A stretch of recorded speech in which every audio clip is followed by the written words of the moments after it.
Hi partner, இந்த குட்வில்லை எப்படி adjustment பண்ணுறது? Admission of partner, retirement of partner, change in profit ratio ஒன்றுக்கு ஒவ்வொரு மாதிரி இருக்குது. அட்மிஷன் ஆஃப் பார்ட்னரில் நியூ பார்ட்னர் அவருடைய ஷேர் ஆஃப் குட்வில்லை கொண்டு வந்துட்டார்னா cash account debit or bank account debit or particular asset account debit எது கொண்டு வர்றாரோ அந்த இது டெபிட் எழுதிட வேண்டியது. சாக்ரிஃபைஸ்டு பார்ட்னர்ஸ் கேபிட்டல் அக்கௌண்ட்டில் தான் கிரெடிட் கொடுக்கணும் இன் சாக்ரிஃபைஸ் ரேஷியோ. அதே இது அவரால் கொண்டு வர முடியலைன்னு சொன்னால் அந்த நியூ பார்ட்னர்ஸ் கரண்ட் அக்கௌண்ட்டை டெபிட் எழுதிட வேண்டியது, சாக்ரிஃபைஸ்டு பார்ட்னர்ஸ் கேபிட்டல் அக்கௌண்ட்டை கிரெடிட் கொடுத்துட வேண்டியது. இதுவும் சாக்ரிஃபைஸ் ரேஷியோவில்.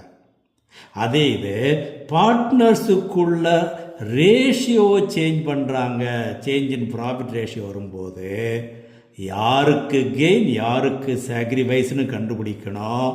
Gained partners capital account debit, அவர் எவ்வளவு கெயின் பண்ணியிருக்காரோ அந்த ஷேர் படி debit. Sacrificed partners capital account credit, அவர் என்ன ஷேர் சாக்ரிஃபைஸ் பண்ணுறாரோ அந்த அளவுக்கு கிரெடிட் கொடுக்கணும். That is gain or sacrificed share அளவுக்கு அதை எழுதணும். அதே இது ரிட்டையர்மெண்ட்டோ ஒரு டெத் ஆஃப் த பார்ட்னராக வரும்பொழுது அவங்களுடைய கேபிட்டல் அக்கௌண்ட்டில் கிரெடிட் எழுதணும். அப்போது அவங்களுடைய ஷேரை ரிமைனிங் பார்ட்னர் எடுத்துக்கிடுவாங்க. அதில் யார் எடுத்துக்கிட்டா கெயின்டு பார்ட்னர்ஸ் கேபிட்டல் அக்கௌண்ட்டை டெபிட் எழுதிட வேண்டியது.